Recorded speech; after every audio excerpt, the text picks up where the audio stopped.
there is a mistake that was made. Nous accompagnons une délégation. We have a great delegation.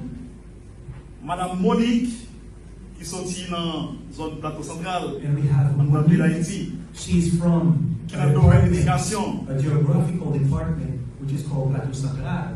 She Madame, works in education. Madame Detlan, qui sortit dans la zone Latimoni, and we have Nathan, she's from another geographical department who works in health.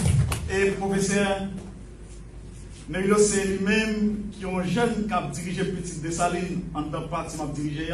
And Professor Antoine Nerilius called Nerilio, I'm responsible for the youth section in Political Party Petite Dessalines. Nous avons la parole déjà en pile côté dans le monde là. We have speeched in many places all over the world. Nous parlons pendant 3 fois dans les Nations Unies. We have already speeched during 3 times in the UN. Gouvernement président invité pour nous parler. I was invited by the Brazilian government. Gouvernement président invité pour nous parler. I was invited by the Venezuelan government. I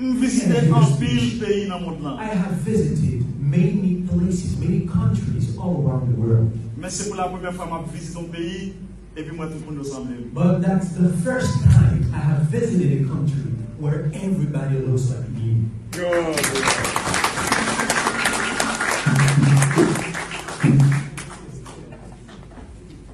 Moi pas venu comme un étranger ici. I've not come here as a foreign person. Moi venu la caille. I've come back home.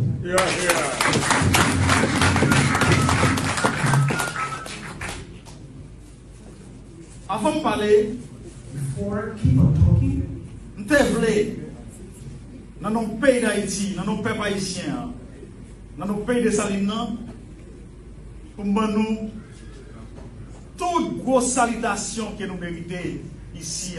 Before I keep on talking, I wanted, on behalf of the whole Haitian nation, on behalf of all the groups in Haiti, to thank you for accepting my presence here with you. Après 218 années, after 218 years, nous décidons, we have decided, Africains, ça qui est dans le continent africain, that people in the whole continent of Africa, nous-mêmes qui en Haïti, and all of us who are there in Haiti, oui, nous en Haïti. Yes, we say we are in Haiti. Mais Haïti, but Haiti, c'est un zèle qui sortit dans le continent africain. Is a wing from a huge bird from the African continent. Qui a tombé en Amérique. And which has been brought here in America. Ça veut dire qui ça? What does this mean? Ça veut dire nous sommes seuls. It means all of us are one. Après 218 années, after 218 years, ils étaient isolés nous. We were isolated. Problème diplomatique. Diplomatic problems. Problème transport. Transportation barriers. Problème communication. Communication barriers. Je dis, nous venons craser toute barrière ça. Today we are coming here to demolish those barriers.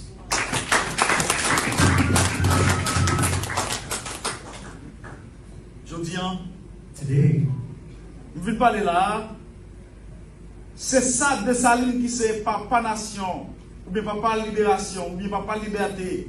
Pays d'Haïtien, c'est ça qu'on dit, on va le répéter là. I've brought to you Jean-Jacques Dessalines' words, what he used to say. Jean-Jacques Dessalines is the founder of the Haitian nation. I've come here to bring you his own words. Lui, c'est ton Igbo. He was an Igbo.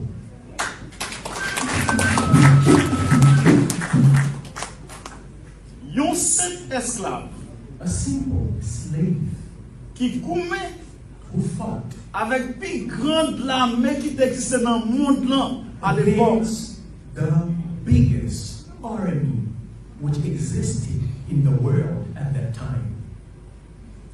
Il travaille pour nous libération au pays. He fought to set us free. Il te dit un bagage. And he said one thing important. Qu'on a identité où. Know yourself, know your identity. Identité nous, c'est moun. Our identity is human being. Mais qui moun ou ye? But now the question is, who are you? Sou pa kon qui moun ou ye? What kind of human you are? Qui You bon sorti? know where you're from, Qui bon ou ye? where we are, Et qui bon nous aller? and where we heading to. Ou pa ka joindre son besoin pour vivre ou bien pour vivre peuple. You will not be able to find what you need for living and for the nation to live. Nous c'est Igbo. We are Igbo.